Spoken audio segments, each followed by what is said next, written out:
1 Jean 4, 17. Tel il est, tel nous sommes aussi dans ce monde. C'est en cela que l'amour est parfait en nous, afin que nous ayons de l'assurance au jour du jugement. Que Dieu bénisse sa parole. Nous acclamons le Seigneur.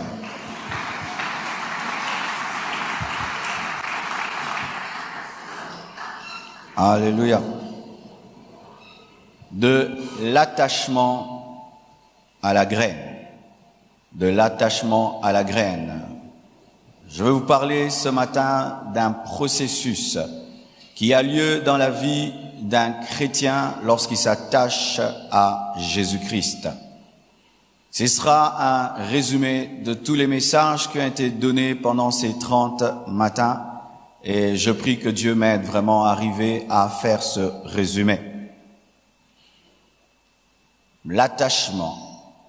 Je vais utiliser la botanique car le passage que je viens de lire parle du cep et du sarment. Le cep, c'est la tige. Le sarment, c'est la branche. Donc, c'est de la botanique. Jésus-Christ a utilisé la botanique pour enseigner sa relation avec l'Église, sa relation avec le disciple. Et nous allons faire un peu de botanique spirituelle ce matin pour comprendre le processus qui arrive dans la vie d'un homme qui croit en Jésus et qui s'attache. S'attacher à Jésus-Christ, c'est l'intimité. Et vous voyez, lorsque il y a la tige et la branche, il y a un endroit qui est comme un petit cercle, comme un ourlet entre la tige et le sarment. C'est là que la vie demeure. Ce petit cercle où la tige vient, plutôt la branche, vient se coller à la tige, c'est là que la vie de la branche se repose au niveau de cette connexion. Et cette connexion avec Jésus-Christ, c'est une vie d'obéissance. Cette connexion avec Jésus-Christ, c'est une vie d'adoration. C'est une vie de sanctification. Lorsque nous parlons de l'attachement à Jésus-Christ, nous ne parlons pas d'un attachement physique, mais d'un attachement spirituel où tu es prêt à tout pour Jésus. Tu l'aimes plus que tout. Il est le premier de ta vie. Il est ton ami précieux. Tu l'adores, tu l'aimes, tu le sers et rien ni personne ne peut te séparer de lui. Alléluia. Lorsqu'un homme décide d'obéir à Jésus, lorsqu'un homme croit en Jésus et fait de lui son Seigneur et Sauveur, tout d'un coup, il y a un processus qui commence, comme le processus qui commence lorsque une branche se colle à la tige. Quelque chose commence dans sa vie et je vais te parler de ces choses. L'adoration, l'intimité, la repentance, l'obéissance engendre ceci. La première chose qui arrive lorsque une branche se colle à une tige, cette branche commence à profiter de la sève qui provient de la terre, qui entre dans la tige, commence à influencer la branche. Et la première chose qui arrive à la branche qui est connectée à la tige, c'est que sa couleur commence à changer. Sa couleur devient verdâtre. Elle commence à avoir une couleur de vie. Vous voyez que la tige devient verte lorsqu'elle est bien attachée, plutôt la branche devient verte lorsqu'elle est bien attachée à la tige.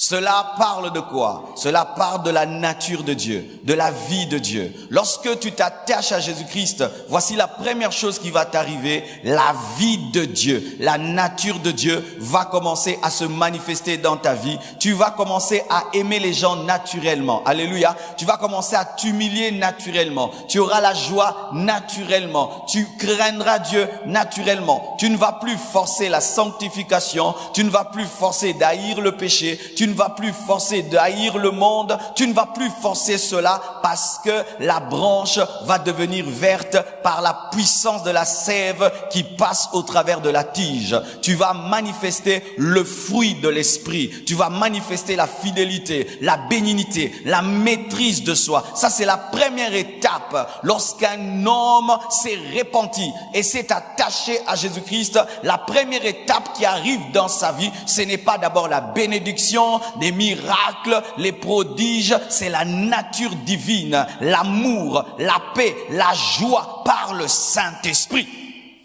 Si tu as les miracles, les bénédictions, l'argent, toutes ces choses, mais ta branche n'est pas verdâtre, c'est un échec. Amen.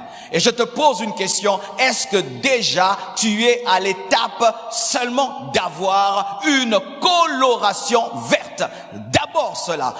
Avant de parler de toute autre chose, est-ce que tu es une branche avec une coloration verte? Car si tu n'as pas une coloration verte, révélant que la sève est en train de passer, tu es mort. Si tu n'as pas l'amour, tu es mort. Si tu n'as pas la paix par l'esprit, tu es mort. Si tu es incapable de dominer le péché, tu es mort. Si tu es incapable de te sanctifier, tu es mort. Si tu es incapable d'aimer Jésus, tu es mort. La première chose que Jésus-Christ a manifesté, car tel il est, tel nous sommes, c'était de manifester la nature de Dieu. Il est venu comme un agneau, rempli d'amour, rempli de paix. Il n'avait pas commencé à faire d'abord des miracles, des prodiges, mais il est venu dans l'humilité. La parole s'est faite chair. Dieu a accepté de naître dans une étable. Il a manifesté l'humilité. Il a manifesté l'amour. Il a quitté la gloire. Il est venu sur terre. La première chose que Jésus-Christ a fait lorsqu'il s'est connecté au Père, car n'oubliez pas, il est fils de Dieu, il est fils de l'homme, il est Dieu et il est homme, et étant homme, tout ce que Jésus-Christ a fait, c'était par la connexion à son Père, et la connexion à son Père lui a permis de manifester son amour, de manifester sa sainteté, de manifester ses vertus. Première étape, mes frères et sœurs, de l'attachement à Jésus-Christ, tu as les couleurs de Jésus-Christ, tu as la nature de Jésus-Christ, la branche devient verte. Frères et sœurs, il est possible de croire que tu es né de nouveau, que tu es converti parce que tu viens à l'église. Archi faux. Lorsqu'on est né de nouveau, on a la nature de Dieu. Quand on est homme, on a la nature humaine. Si tu nais homme, tu as la nature humaine. Et si tu nais de Dieu, tu as la nature divine. Et lorsqu'on a la nature divine, la sainteté n'est pas une chose difficile. Amen. Parce que Dieu est saint facilement et toi aussi tu deviens comme il est. C'est ainsi que vous entendez ce frère, lorsque seulement il a rencontré Jésus-Christ, 10 ans de masturbation, il a abandonné. Pourquoi? La sève lui donne la couleur verte. Vous avez entendu ce frère qui est homosexuel, dès qu'il a donné sa vie à Jésus-Christ, automatiquement, la branche qui n'était pas verte est devenue verte parce que la vie de Dieu te libère du lesbianisme et de l'homosexualité. Bien-aimés frères et sœurs, vivre dans l'obéissance est difficile lorsqu'on n'a pas la sève. Mais quand tu as la sève, c'est très très facile. Et ainsi, frère, tu peux faire 10 ans, 20 ans, 30 ans, tu ne commets pas des péchés de manière consciente. Et tu dois des fois chercher les péchés que tu as commis. Est-ce que vous croyez en cela? Est-ce que vous croyez en cela?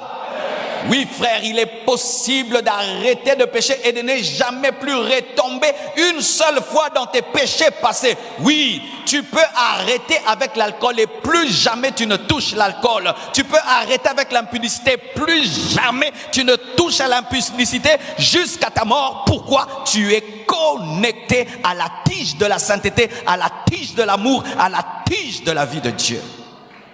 Mais ça ne s'arrête pas là.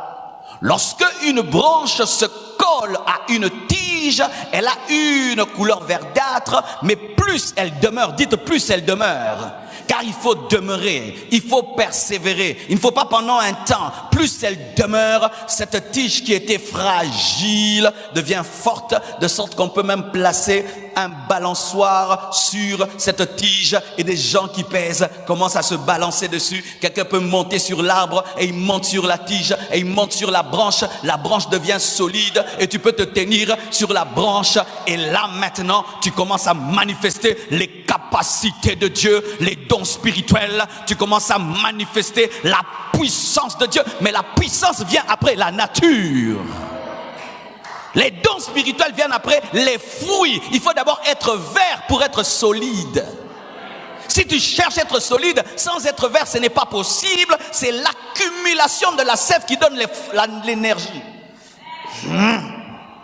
L'accumulation de la sève dans la branche durcit la branche, elle devient forte. C'est là que le bébé Jésus-Christ maintenant était revêtu de puissance. Il a commencé à faire des miracles et des prodiges. Il a commencé à chasser les démons. Il pouvait donner des paroles de connaissance parce que la tige lui avait communiqué maintenant la force. Et tu as ce niveau-là où tu manifestes aussi la force de Dieu. Où tu pries, le malade est guéri. Tu es une branche qui est forte. Où tu chasses les démons. Et les démons crient et ils partent. Où tu manifestes l'autorité, la domination. Où tu es maintenant une branche qui est solide. Frères et sœurs, tu peux être une branche solide. Je dis, tu peux être une branche solide. Tu peux être une branche solide. Je dis, tu peux être une branche solide. Laisse seulement la sève, la vie par le Saint-Esprit continuer à te remplir et un jour tes yeux vont s'ouvrir. Et un jour tu vas imposer les mains à quelqu'un. Il dit, hey, maladie est longue. Un jour tu vas te présenter seulement dans un supermarché. Les démons commencent à crier. Pourquoi? La branche est devenue solide. Je prie que Dieu fasse de moi le pasteur des branches solides. Que fasse de moi le leader des branches solides. Ou même si le pasteur n'est pas là, tu vas et tu chasses les démons de ta maison et tu chasses les démons de l'université et de là où tu travailles, de ton quartier, et tu deviens le chef du quartier. Branche solide. Mais la branche ne demeure pas solide. Lorsque la branche devient verdâtre, la nature, lorsqu'elle devient solide, la capacité, la puissance, lorsque la branche reste longtemps au-dessus de la tige, voici maintenant ce qui arrive. Vous commencez à voir des feuilles. Alléluia. Les feuilles commencent à pousser. Et avec les feuilles, on a le mystère de la photosynthèse. Ou la... Alléluia. Dit photosynthèse. La photosynthèse, c'est la respiration de l'arbre. Alléluia. Par les feuilles. Un mystère, la photosynthèse où la branche commence à transformer le gaz carbonique en oxygène et commence à participer à la protection de la couche d'ozone. Alléluia. Et ainsi, frères et sœurs, tu commences à vivre des expériences et des respirations. Lorsque tu es connecté à la tige, tu commences à avoir une vie avec des expériences dans le secret. Si vous ne savez pas, pendant le jour, la feuille permet de changer le gaz carbonique en oxygène, mais la nuit, elle fait le contraire et personne ne le sent et ne le voit. Ces feuilles que vous voyez contribuent à beaucoup dans la nature, mais personne ne le voit et ne le sait. Personne ne le voit et ne le sait. Vous voyez ces feuilles qui sont là, sont en train de faire quelque chose ici. Si on t'ouvre les yeux, tu prends des appareils, tu vas voir CO2 changer en oxygène. CO2, oxygène. Ils sont en train de faire quelque chose. C'est lorsque tu commences à grandir et tu atteins un niveau d'intimité avec Dieu où tu vis des extases spirituelles, des choses spirituelles et tu peux sentir le vent, une sensibilité spirituelle car c'est au travers des feuilles que l'arbre peut sentir le vent. Où Dieu commence à te parler et tu vis des expériences dans le secret. C'est lorsque Jésus-Christ pouvait vivre de transfiguration mais devant 3 disciples. Il vit des gloires mais devant peu de gens. Où tu vis des grandes choses mais c'est caché, ce n'est pas connu. Mais tu vis des intimités avec Dieu. Dieu te parle, tu as une intimité avec Dieu mais que personne ne connaît. Tu vis des exploits mais dans le secret que personne ne connaît. Tu es au niveau des feuilles. Au niveau des feuilles, ou même des fois Dieu t'interdit de dire ce que tu vis. C'est quand Jésus-Christ pouvait faire des miracles, il disait, ne dis à personne, ne dis à personne, ça ne dit à personne, ne dis à personne. Le niveau des feuilles. Où tu commences à prier sans cesse, tu pries sans cesse, parce que la respiration spirituelle, c'est la prière. Tu pries sans cesse, tu adores sans cesse, tu pries sans cesse. C'est quand Jésus-Christ était tout le temps à la montagne, tout le temps à la montagne, il fait des miracles, il va à la montagne, tout le temps. Tu vis des choses profondes, des choses grandes, mais tu es dans le secret, tu es au niveau de la feuille. Est-ce qu'il y a des gens ici qui sont au niveau de la feuille? Alléluia. Ne saute pas l'étape de la feuille, parce que c'est l'étape de la feuille qui te prépare aux autres étapes. Il y a toujours le va cache-toi et le va montre-toi. Il y a toujours l'école secrète et la manifestation publique. Si tu ne sais pas vaincre Goliath dans le lion et dans l'ours, tu ne peux le vaincre en public, car Goliath est caché dans le lion et dans l'ours. En soi, quand tu combats l'ours et le lion, c'est Goliath que tu combats, mais au travers de quelqu'un qui n'est pas comme lui, mais qui est lui. C'est lorsque tu as des grandes victoires, mais cachées, qui ne sont pas connues, et quand même tu veux les témoigner. Dieu dit, tais-toi, ne dis pas, ne dis pas. Ou tu veux dire, moi aussi je peux, tais-toi, ne dis pas. Et Dieu te forme dans le secret, comme il forme le diamant dans le secret. Bien-aimé, aimé des telles périodes. Dans la vie chrétienne, ce n'est pas tout moment qu'il faut se manifester. Des fois il faut se cacher, des fois il faut se cacher. Je dis des fois il faut se cacher. Car si tu te manifestes quand tu es une feuille, on va te cueillir. Et si on cueille le feuille, qu'est-ce qui se passe? La branche meurt.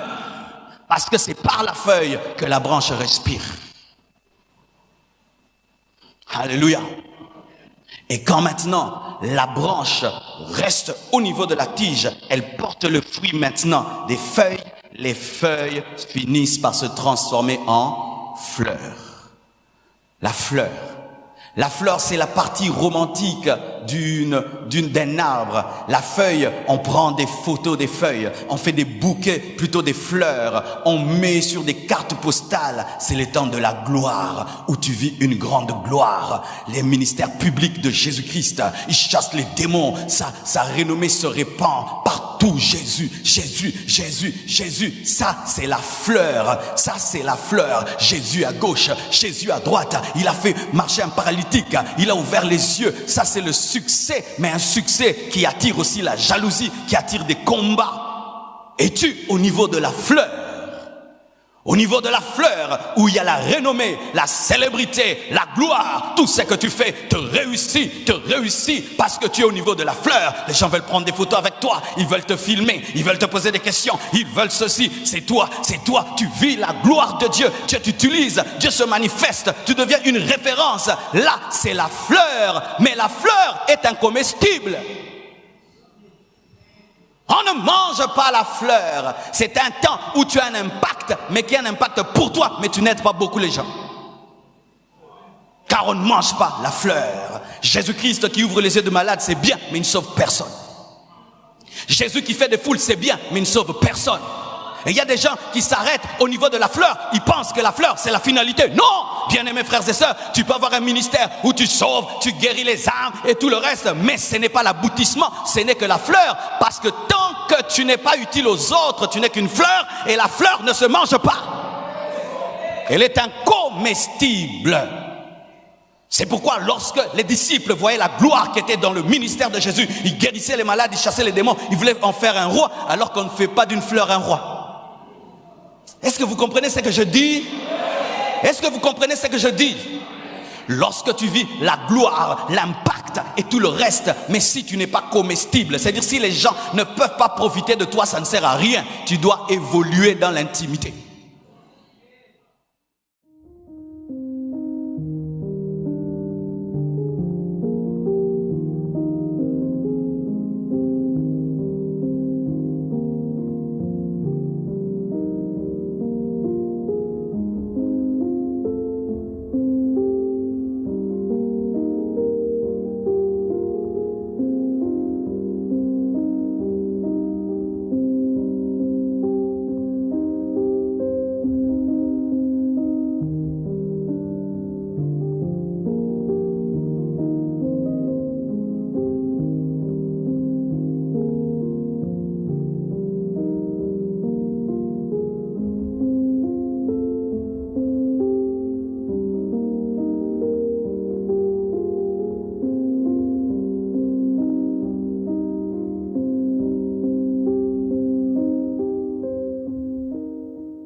Si Jésus-Christ était resté au niveau de la fleur, il allait tuer toutes les personnes qui allaient chercher à le tuer. Tu veux le toucher comme ça, le feu te tue. Il brûle la croix, il sort de la croix. Tu mets les clous commencent à sortir. Tu veux seulement le regarder comme ça, le crucifier. Il disparaît, mais il y a un temps d'opérer dans la fleur, mais de quitter le niveau de la fleur pour entrer maintenant dans le niveau du fruit vert. Regardez ceci. Lorsque une branche porte une fleur, tout le monde regarde la fleur, on veut cueillir la fleur, on fait des photos avec la fleur. Mais la même branche, lorsque ces fleurs se transforment en fruits verts, on ne s'occupe plus de l'arbre. C'est un temps de brisement. Souvent nous nous attendons après la fleur de vivre le fruit mûr, alors qu'il y a toujours une transition entre la fleur et le fruit mûr, il y a le fruit vert.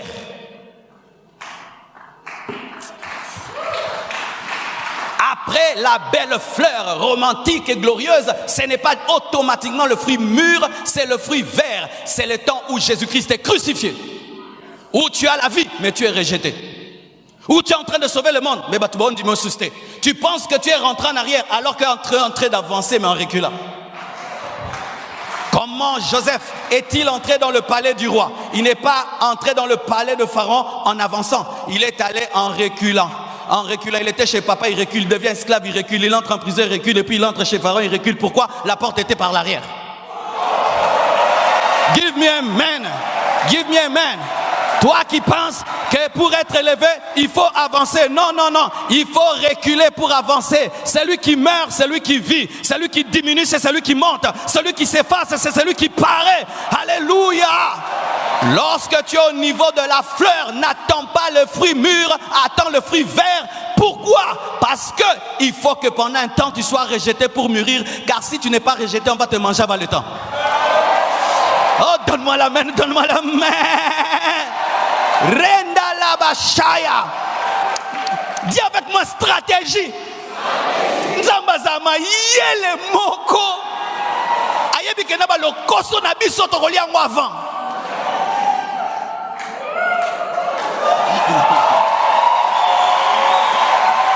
Dieu sait, ça va, j'interprète. Dieu sait que l'homme est tellement gourmand qu'il risque automatiquement, après que la fleur devienne un fruit, directement manger le petit fruit. Alors Dieu fait quoi? Il le garde vert, amer, il n'est pas bon, il n'est pas succulent, pour que tu lui donnes le temps de grossir. Parce qu'il sait que tu es gourmand. Alors il met dedans des choses qui ne vont pas t'attirer, et quand maintenant ça atteint la taille normale, ça commence à changer de couleur, et pas directement, parce que tu vas encore le manger avant.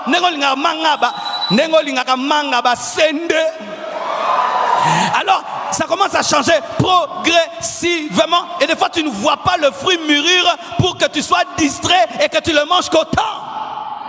Il y aura un temps dans ta vie, tu vas vivre la fleur, le succès, Jésus qui fait des miracles, des prodiges, mais après, à la croix, après, au tombeau. Ce n'est pas que tu recules, tu es en train d'avancer. Tu es en train d'avancer, bien-aimés frères et sœurs, lorsque tu deviens un fruit vert, ce n'est pas que tu as abandonné, tu es réservé pour être mangé au temps de Dieu. Oh, donne-moi la main, donne-moi la main, donne-moi la main. Frères et sœurs, Jésus-Christ, le roi des rois, le Seigneur des seigneurs, traverse un temps, lui l'homme de miracle. On est en train de se moquer de lui à la croix. Mais pendant qu'on se moque de lui à la croix, la vie continue. Ce n'est pas parce que je suis à la croix que je suis mort. Et ce n'est pas parce que je suis mort, parce que je continue à prêcher aux captifs du temps de Noé. Et ce n'est pas parce qu'un fruit est vert et qu'on ne le mange pas qu'il n'est pas un fruit. La vie est en train d'opérer, mais ce n'est pas le temps de la résurrection. Mais donne-moi 3 jours, donne-moi 3 jours, donne-moi 3 jours, donne-moi 3 jours, donne-moi 3 jours, et le même fruit qui était vert deviendra un fruit mûr, et tout le monde va en faire la confiture, tout le monde va le mettre sur les gâteaux, tout le monde voudra le manger, mais pour qu'on te mange, il faut un couteau. Pour qu'on te mange, il faut les dents.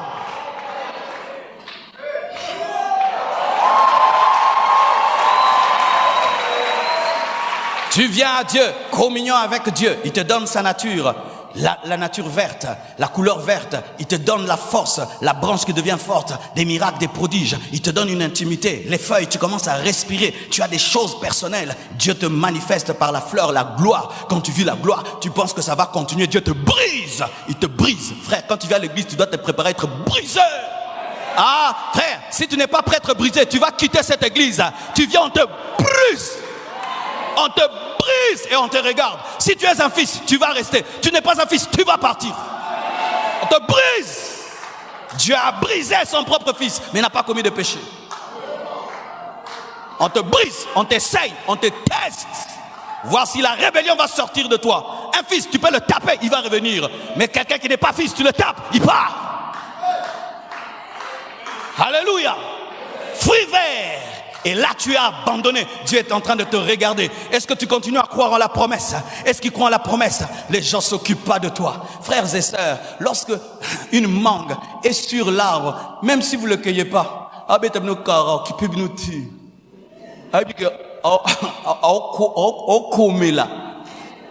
vous finirez par venir cueillir.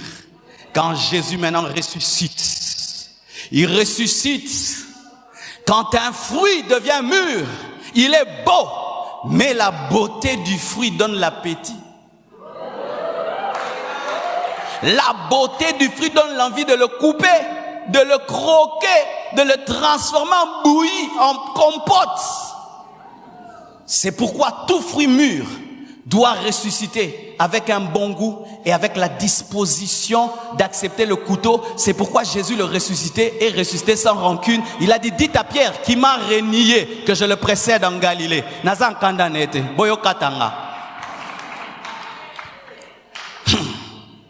Dieu ne peut jamais t'amener au niveau du fruit mûr si tu n'as pas d'amour. Si tu n'es pas disposé à ce qu'on te mange, est-ce que tu veux qu'on te mange? Est-ce que tu es comestible? Tu dois être disposé à ce que tu deviennes une source de bénédiction pour les gens. C'est là Jésus le ressuscité qui sauve le monde. Nous, on n'est pas mort à la croix, mais il nous fait profiter de sa résurrection. Au lieu de nous dire,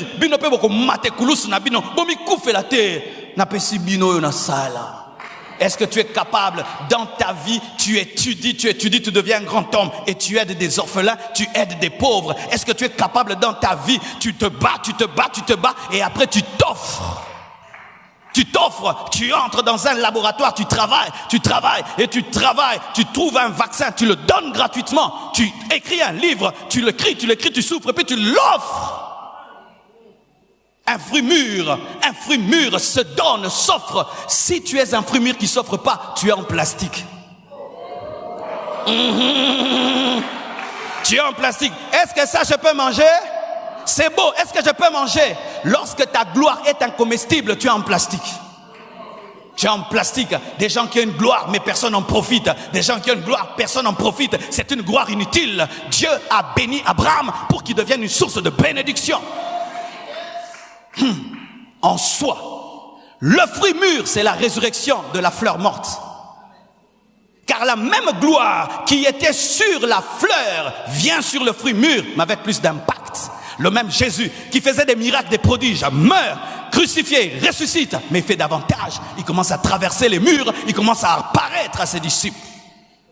Dieu veut t'amener à un autre niveau, mais tu dois accepter le processus. Dites processus. Il veut t'amener dans un autre niveau, mais tu dois accepter de grandir et de ne pas t'attacher à l'étape où tu as l'impact, mais tu ne donnes à personne jusqu'à ce que tu meurs à toi-même et que tu entres maintenant dans la résurrection, dans le fruit mûr. Mais sachez que le fruit mûr n'est pas tout. Car si tu consommes le fruit mûr, mais tu ne sèmes pas la graine, bien aimé, il n'y aura pas continuité des fruits mûrs. C'est lorsque Jésus-Christ maintenant, il meurt, il ressuscite. Mais il dit, je vous enverrai le Saint-Esprit, la graine. La graine. Et dans une graine, il y a une forêt. Dans une graine, il y a des feuilles, il y a des fleurs, il y a la continuité. Bien-aimés frères et sœurs, il faut que tu quittes l'étape de l'attachement et que tu entres au niveau de la graine. Ça veut dire quoi? Où tu as une bénédiction transgénérationnelle. Rosakarababa. Vous voyez l'homme qui a fait la lampe, jusqu'aujourd'hui nous en profitons. Celui qui a fait l'avion, jusqu'aujourd'hui nous en profitons. Abraham, jusqu'aujourd'hui nous profitons de son obéissance, jusqu'aujourd'hui, de sorte que tu entres dans l'histoire et tu restes gravé dans l'histoire. Tu deviens une source de bénédiction, génération après génération après génération. On peut tout dire sur l'histoire du réveil du Congo. On parlera toujours d'Aïdi Nabal, on parlera toujours de Verneau. Pourquoi? Il est devenu une graine.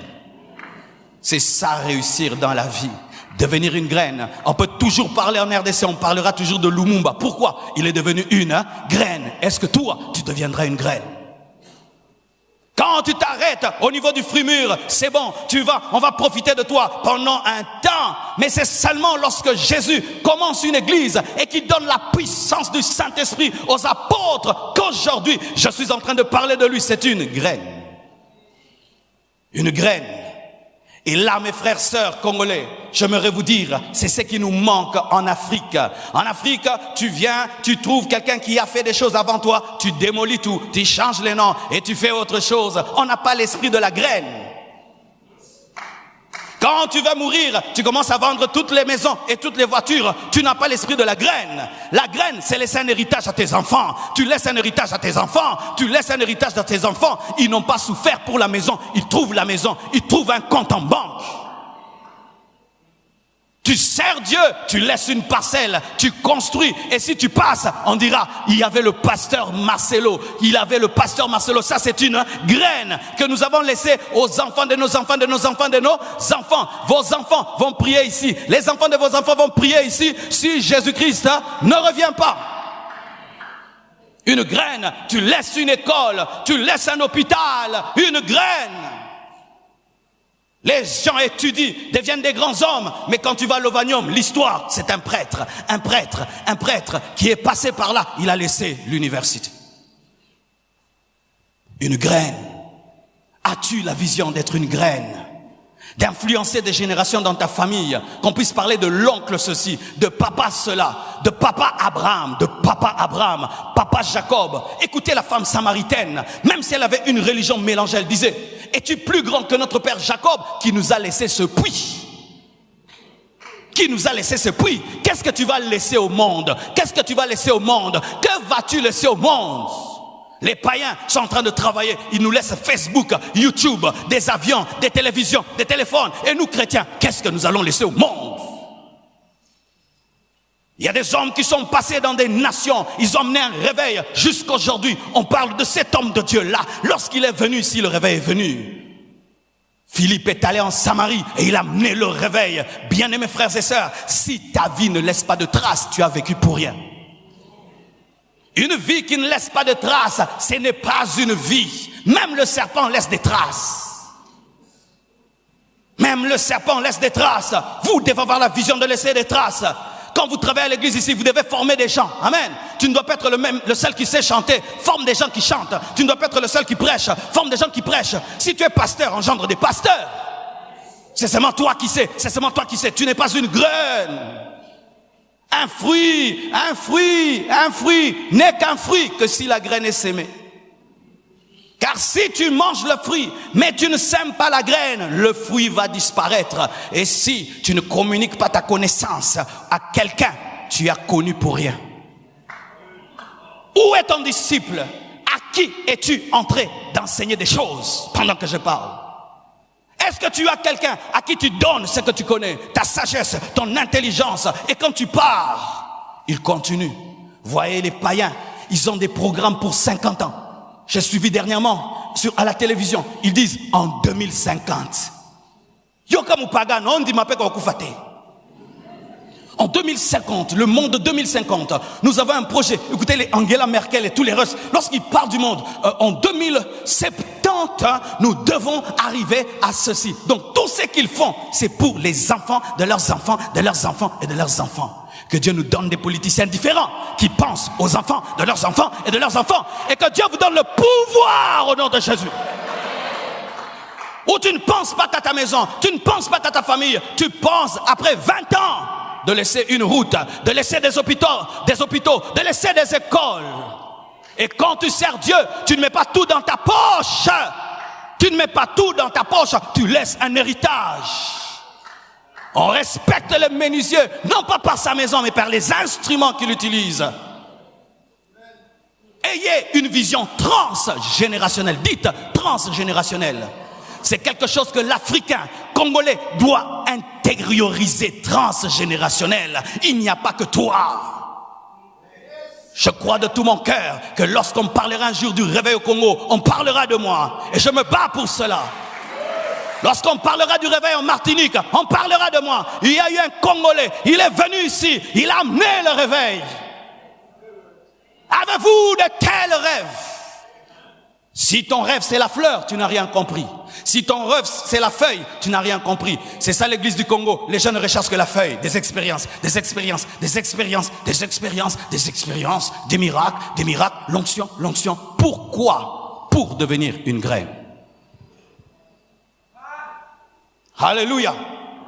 Je t'assure mon frère, lorsque tu commences à avoir la vision de la graine, Dieu va commencer à t'utiliser. Il va commencer à te bénir parce que Dieu en soi n'investit jamais dans un homme, il investit dans des hommes. Lorsque tu vois une graine, tu penses que c'est la graine. Pour Dieu, c'est une forêt. Dieu cherche des forêts contenues dans des graines. Oh my God. Un jour, un homme est allé faire une croisade quelque part et je pense qu'on nous l'a raconté ici. Il est allé, il fait la croisade d'évangélisation. Et lui s'attendait à ce qu'il y ait des millions de personnes qui allaient se convertir. Des grandes prophéties avaient été données. Il y aura des millions de gens qui allaient se convertir. Ils vont, ils prêchent et il y a peu de gens. Et parmi les gens qui se convertissent, il y a un jeune homme qui vient. Il donne sa vie à Jésus-Christ simplement. Et le monsieur est découragé. Seigneur, rien que ça comme résultat. Mais ce jeune homme qui s'était converti dans la croisade est devenu Billy Graham. Billy Graham, qui est aujourd'hui le plus grand évangéliste américain, qui a amené des millions et des millions de personnes, respecté même par les chefs politiques.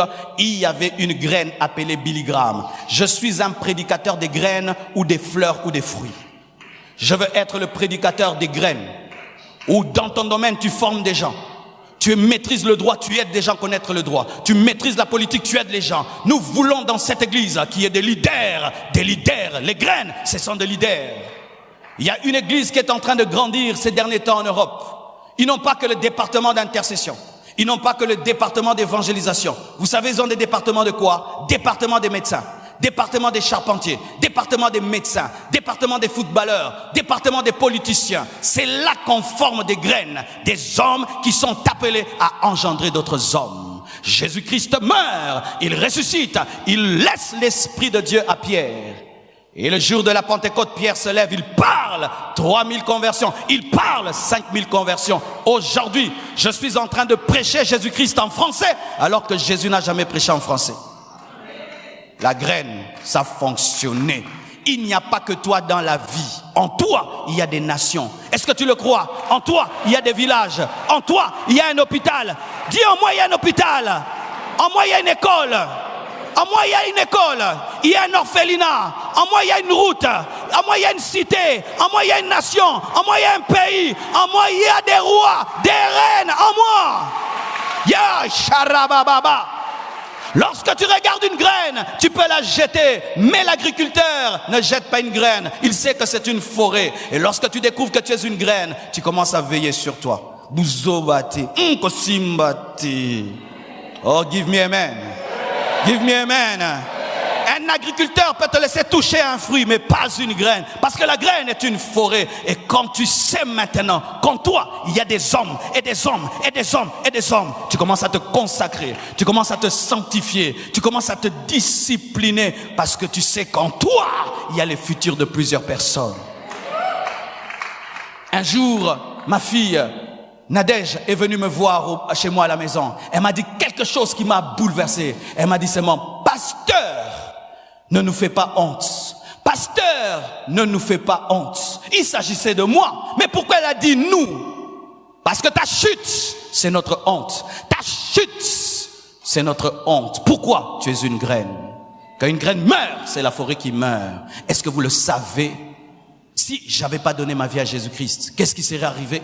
Tout ceci ne serait pas là. Et toi aussi, alors que tu es en train de te déconnecter de Christ, tu es en train de perdre la graine. Jésus-Christ est le cep qui a la sève. Quand tu te connectes à lui, tu deviens une graine. Mais Satan, c'est la branche pourrie. Pourrie. Avec des mitiopi dedans. Des binsekwa. Des nkoussou. Dedans. Satan, c'est une branche avec des nkoussou. Et des binsekwa. Des vers de terre et des cafards. Qui n'a même pas de racines. Pourri. Vous connaissez ces branches-là pourries? Et tu viens maintenant vers ce Satan-là. Il n'a même pas de racines. Il est totalement pourri. Et tu viens, tu prends ta vie. Tu viens te connecter à Satan. Une branche pourrie avec des insectes et des cafards et des termites. Vous qui refusez Jésus. Vous qui êtes dans la musique du monde, vous qui êtes dans le péché, dans l'impudicité, dans l'ivrognerie, vous êtes connectés à une branche pourrie. Et la pourriture ne donne que la pourriture. C'est pourquoi ta vie commence à pourrir. Tu n'as plus de joie, tu n'as plus de paix, tu n'as plus rien du tout parce que tu t'es connecté à celui qui n'a rien. Satan, c'est celui qui n'a rien. Voici sa définition, il n'a rien. C'est pourquoi j'exhorte quiconque est branché à Jésus. Est-ce qu'il y a un homme branché à Jésus ici? N'abandonne pas. Même si tu es au niveau de la couleur verte, persévère. Tu verras la solidité. Persévère, tu verras les feuilles. Persévère, tu verras les fleurs. Persévère, tu auras les fruits verts. Persévère, tu auras les fruits rouges. Persévère, tu auras la graine et tu deviendras une bénédiction transgénérationnelle. Mais si tu es connecté à la mauvaise branche, aujourd'hui tu peux prendre une décision de te déconnecter de la mauvaise branche, de te déconnecter du diable, de te déconnecter de la mort pour te connecter à Jésus. Jésus est cette tige qui peut contenir des milliards et des milliards de branches. Imaginez une tige qui peut contenir des milliards et des milliards de branches.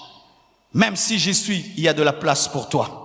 Paul s'est connecté à Jésus. Il y a eu de la place pour nous. Il y aura aussi